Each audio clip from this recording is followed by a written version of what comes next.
स्वाभिमानी शेतकरी संघटनेचा विजय असो। आणि एकच गट्टी राजू शेट्टी। कर्जमाफी झालीच पाहिजे, कर्जमाफी झालीच पाहिजे। कोण म्हणतो देत नाही, घेतल्याशिवाय राहत नाही। शेतकऱ्यांची फसवणूक करणाऱ्या सरकारचा निषेध असो, शेतकऱ्यांची फसवणूक करणाऱ्या सरकारचा निषेध असो, शेतकऱ्यांची फसवणूक करणाऱ्या सरकारचा निषेध असो। या ठिकाणी आज स्वाभिमानी शेतकरी संघटनेच्या वतीनं ही काळी गुढी उभारून प्रांत कार्यालयाच्या समोर या राज्य सरकारचा निषेध करण्यासाठी आम्ही या ठिकाणी जमलेलो आहोत। काल राज्याचे उपमुख्यमंत्री अजितदादा यांनी सांगितलं पैशाचं सोंग करता येत नाही, सगळ्याचं सोंग करता येतं। अरे मग निवडणुकीत मतं घेताना ते सोंग कुठलं होतं तुमचं? ते सोंग कशासाठी केलं होतं? लोकांना शब्द कशासाठी दिला होता? शेतकऱ्यांना शब्द कशासाठी दिला होता? तुम्ही जाहीरनाम्यामध्ये सांगताय की आम्ही पुन्हा सत्तेत आल्यानंतर शेतकऱ्यांना कर्जमाफी करू, आणि आज सबसेल तुम्ही पलटी मारताय। तुमचा सर्व शेतकऱ्यांच्या वतीने मी पहिला जाहीर निषेध करतो। म्हणून ही काळी गुढी उभारून या शासनाचा निषेध करण्यासाठी आम्ही या ठिकाणी जमलेलो आहोत। मी सांगतो, शेतकरी भिकारी नाही, शेतकरी अन्नदाता आहे, जगाचा पोशिंदा आहे, त्याच्या जीवावर सगळे जगतात। या देशाची राज्याची तिजोरी भरण्याचं काम हा शेतकरी त्या ठिकाणी करतोय, आणि या शेतकऱ्यावर वाईट वेळ तुम्ही आणलेली आहे। तुमच्या चुकीच्या धोरणामुळे आज शेतकरी कर्जबाजारी होतोय। तुमचं आयात निर्यात धोरण चुकीचं आहे। आम्ही मागणी करतोय का शेतीमालाचा उत्पादन खर्च काढून त्याच्यावरती आम्हाला भाव द्या।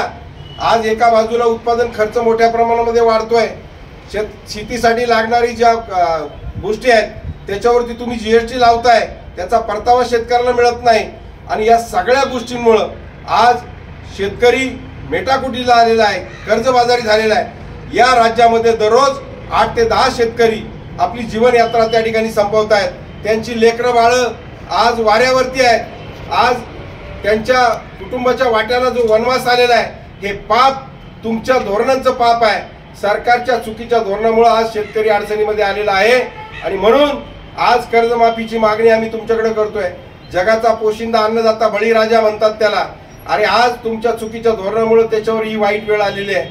आज तुम्ही आमचा उत्पादन खर्च काढून आम्हाला भाव द्या, आम्हाला कशाची गरज नाही, परंतु तुम्ही कायमस्वरूपी शेतकऱ्याच्या पायात बेड्या घालण्याचं पाप केलेलं आहे, शेतकऱ्याला अडचणीत आणण्याचं काम केलेलं आहे। कायम निर्यात बंदी करायची, कधी बाहेरून शेतमाल आयात करायचा, कधी निर्यात शुल्क लावायचं, आणि शेतीमालाचे भाव सातत्याने पाडण्याचं पाप केलेलं आहे। या ठिकाणी तुमच्या चुकीच्या धोरणामुळे शेतकऱ्याची अवस्था वाईट होत चाललेली आहे। हे पाप तुमचं आहे, आणि म्हणून तुम्ही आज निवडणुकीमध्ये शब्द देऊन शेतकऱ्यांची धुळपेक करताय, फसवणूक करताय। अरे तुम्हाला सत्तेमध्ये राहण्याचा अधिकार नाही। तुम्ही निवडणुकीमध्ये कशासाठी आश्वासन दिलं होतं? अरे मग त्याची तर जरा तरी लाज बाळगा। आणि म्हणून आज हा निषेध करण्यासाठी आम्ही ही काळी गुढी उभारून उपविभागीय कार्यालय प्रांत कार्यालयासमोर या शासनाचा निषेध करण्यासाठी आम्ही या ठिकाणी जमलेलो आहोत। आणि पुन्हा एकदा या सरकारचा तमाम शेतकऱ्यांच्या वतीनं मी जाहीर निषेध करतो, आणि शेतकऱ्यांना सुद्धा माझी विनंती आहे की या लबाड राजकारण्यांना ओळखायला शिका। यांनीच तुमचं वाटोळं केलेलं आहे, यांच्या चुकीच्या धोरणामुळे आज तुमच्यावर ही वाईट वेळ आलेली आहे, आणि शेतकऱ्यांनी सुद्धा यापुढच्या काळामध्ये जागृत झालं पाहिजे अशी शेतकऱ्यांकडून अपेक्षा व्यक्त करतो।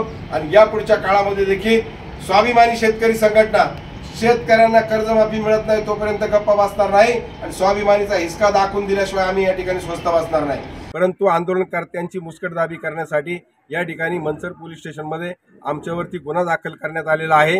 या अशा पद्धतीनं आंदोलनकर्त्यांचा आवाज दाबण्याचं काम हे सरकार त्या ठिकाणी करतं, याचा मी जाहीरपणाने निषेध करतो। या ठिकाणी तसं पाहिलं तर तुम्ही निवडणुकीच्या आधी शेतकऱ्यांना शब्द देऊन तुम्ही शब्द फिरवलेला आहे, तुम्ही शेतकऱ्यांची फसवणूक केलेली आहे। तसं पाहिलं तर यांच्यावर फसवणुकीचा गुन्हा दाखल होणं गरजेचं आहे, परंतु हेच आमच्यावरती गुन्हे दाखल करून लोकशाही मार्गानं आम्ही आंदोलन किंवा निषेध जर करत असेल तर तो आवाज आमचा दाबण्याचा प्रयत्न या ठिकाणी होतोय। या प्रकाराचा आम्ही या ठिकाणी जाहीर निषेध करतो। शेतकऱ्यांच्या प्रश्नासाठी तुम्ही अशी आमची किती मुस्कटदाबी करण्याचा प्रयत्न केला तरी आम्ही स्वस्थ बसणार नाही, आणि या पुढच्या काळामध्ये देखील वेळ प्रसंगी जेलमध्ये बसायची वेळ आली तरी चालेल, परंतु शेतकऱ्यांच्या न्याय हक्कासाठी स्वाभिमानी शेतकरी संघटना आणि आमचे हे सगळे मावळे त्या ठिकाणी लढल्याशिवाय पाठीमागे हटणार नाही।